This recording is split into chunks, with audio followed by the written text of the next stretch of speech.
Thank you very, very much for having me. I have hot off the press my own domestic abuse toolkit to which I will refer, and I'm just hoping that I don't need Giles necessarily running up and down to change these slides, but we'll... But he does enjoy it. He does enjoy it. Oh, that's all right then, that's okay. So thank you. I'm going to talk a little bit about the Research Centre and what it's about, and it's the Global Research Centre. And then I'm going to link it, really importantly, to business. So as you've just heard, why do you need to bother? Yeah? Is it not just a relationship issue that needs to be sorted within the family home? I hope that through the series of slides that I show you, you'll realise not only is it your business, it's absolutely everybody's business. Okay? This is epidemic proportions across the globe.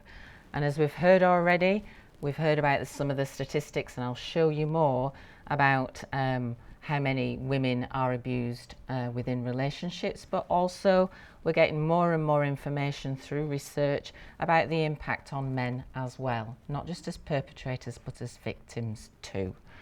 So my centre is a global centre. I'm the UK Country Director, and we are funded by 4 million from government money to look at issues of tackling gender-based violence.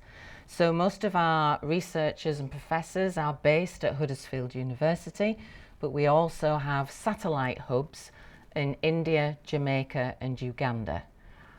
And each country takes a specific issue of gender-based violence, which is very prevalent or pertinent to their country. So, for instance, Uganda's looking at child marriage. We have Jamaica looking at child sexual abuse from somebody outside of the family. India's looking at the impact of gender bias. So what's the difference as soon as a girl is born compared to when a boy is born, and how that impacts generation after generation throughout the lifespan of a girl, which often means more sexual and physical violence. And here in the UK, we're looking at teenage adolescent dating violence. The reason why is that research tells us that between the ages of 16 to 24 is a particular span of life where most violence and abuse is experienced.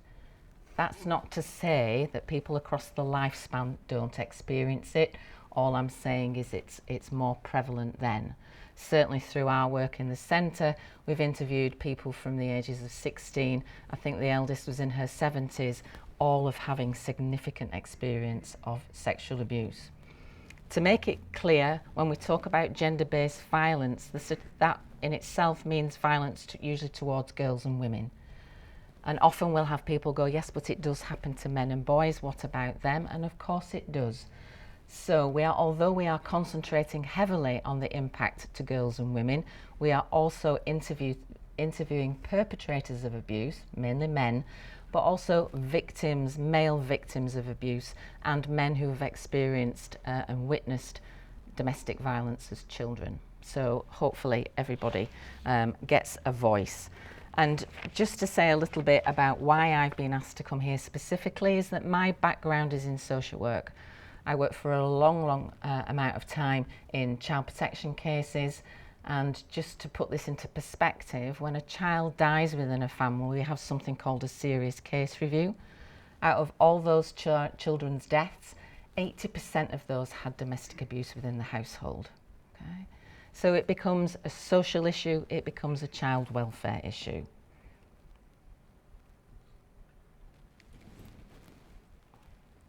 So the UN Convention has here said that it's one of the most tolerated human rights violations.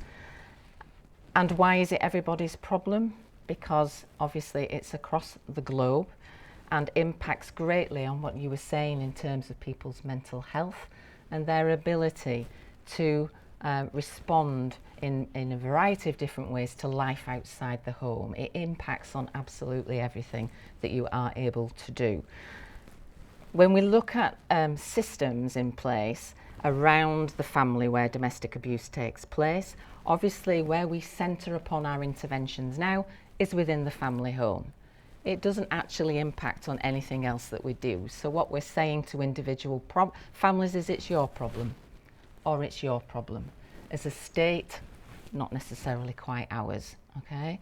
But what I'm here to do today is to say that actually it involves the circle of interventions around the child, schools, offices, community interventions, but it's also a structural thing as well, in terms that governments really need to get involved to reduce the statistics around domestic violence. So Theresa May, back in 2016, said that domestic violence was going to be one of her top priorities.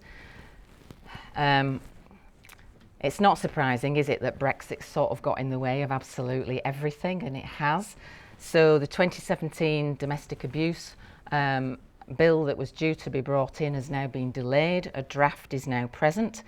But she's been very clear, as has the Queen in her Queen's speech, about the fact that it is more of a governmental issue, and that actually we need to do something to reduce the level of violence not only women are victims to, but you've got to remember that in these homes there are children. Okay? So she said that we would provide 80 million of dedicated funding, which works out between 2016 and 2020. It's about 20 million per year. And then added another 20 million on top in the spring budget. So we've got the grand total there of 100 million, which sounds like a great idea, 100 million. It goes absolutely nowhere. And since 2016, 1 in 6 refuges for women has shut due to austerity. Why does that 100 million go nowhere? Well, because we've got at the moment at least 2 million reported victims, and they're only the ones that we know of. Yeah, there are lots of women, men out there that do not report the violence towards them.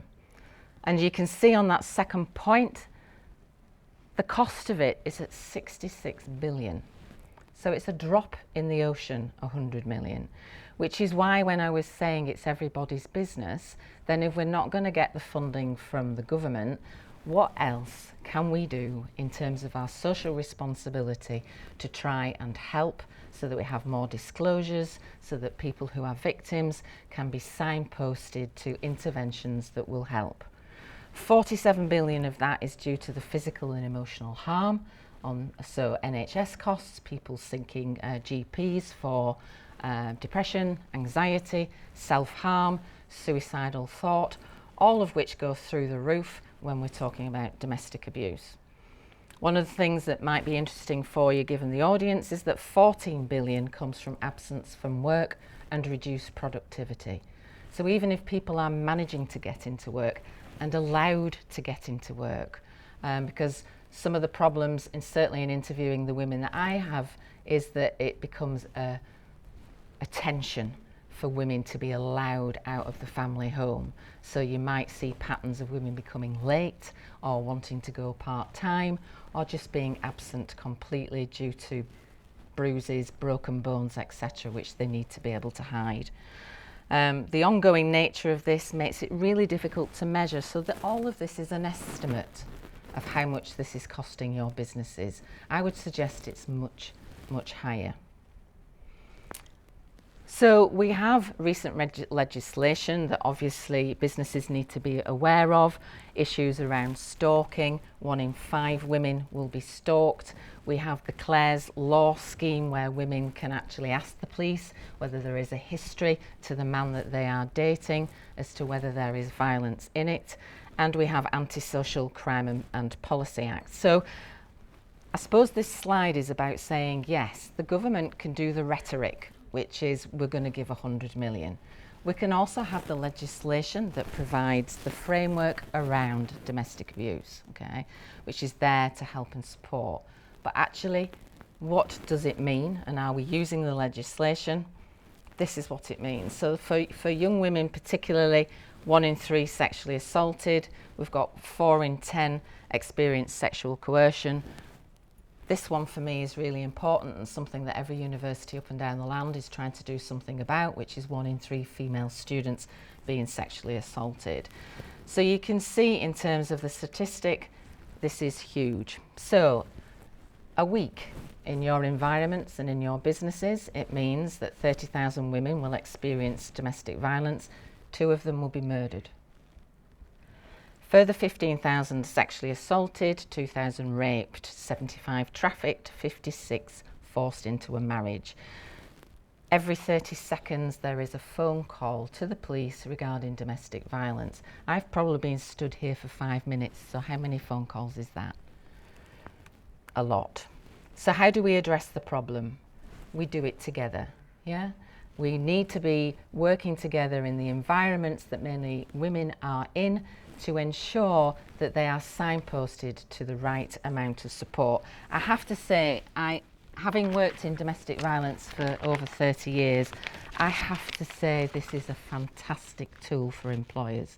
It gives great advice from senior management down in terms of what environment has to be in place for women to feel safe, to be able to begin to even disclose, but also some really good ideas of what do you do then with that disclosure. Yeah, working in this environment, I know people are frightened of it. Yeah, they're frightened of the guy outside who's waiting around or constantly texting or threatening to be violent. It has some excellent advice on it.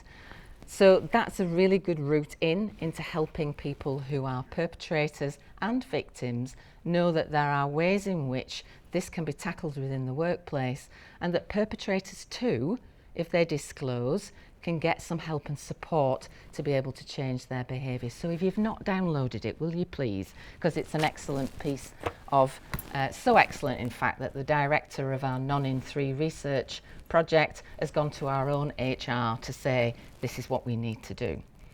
So what are we doing in terms of an intervention for Non-in3? We're trying to tackle the younger age range. So what we're doing is developing a computer game which is interactive and educative, and to change attitudes and behaviours, because what research tells us is that young people normalise violence within their relationships. Porn and the access of porn on phones is causing huge problems in terms of what boys expect in relationships. 90% of all porn scenes have violence within it. I'm going to move it on very carefully and quickly because I'm aware that we're running out of time. But what we did 2 years ago in Non-in3 is we received some funding from the EU and we trialled what we're doing in the UK. So what we did in Barbados and Grenada is we put a survey out to young people. We wanted to know how much violence, aggression and abuse they were succumbed to on a daily basis, weekly basis, inside the home and outside the home. We're doing the same here in the UK. What we're also doing is what we did in Grenada and Barbados is we're talking to survivors and we're talking to perpetrators. We want to know their story. We want to know the types of abuse. More importantly, we want to know what led them to disclose. Was it at work? Very rarely. Very rarely these people do not disclose, and they don't disclose because they don't know who can help and they don't think anybody else is interested or will believe them. That's your job. Yeah, that's your job to develop a culture whereby people feel they will be listened to, understood, and help will come. And then what we did after we talked with people is their stories developed a computer game about domestic violence within the family home. What we're doing in the UK is we're developing a computer game to put into schools and colleges, which is about dating violence. These are our 2 main characters, okay? And these are their friends. And what it actually shows within the game is how relationships start beautifully and we all go through this gorgeous honeymoon period, and then before you know it, your passwords are his, you can't go on social media, you've been told what to wear, what not to wear, where to go, where your friends are. So we're depicting all the stories that we've heard from women around coercion and control, physical violence, and there is some sexual violence within there too. Why do we know computer games work? Well, we're talking the language of young people.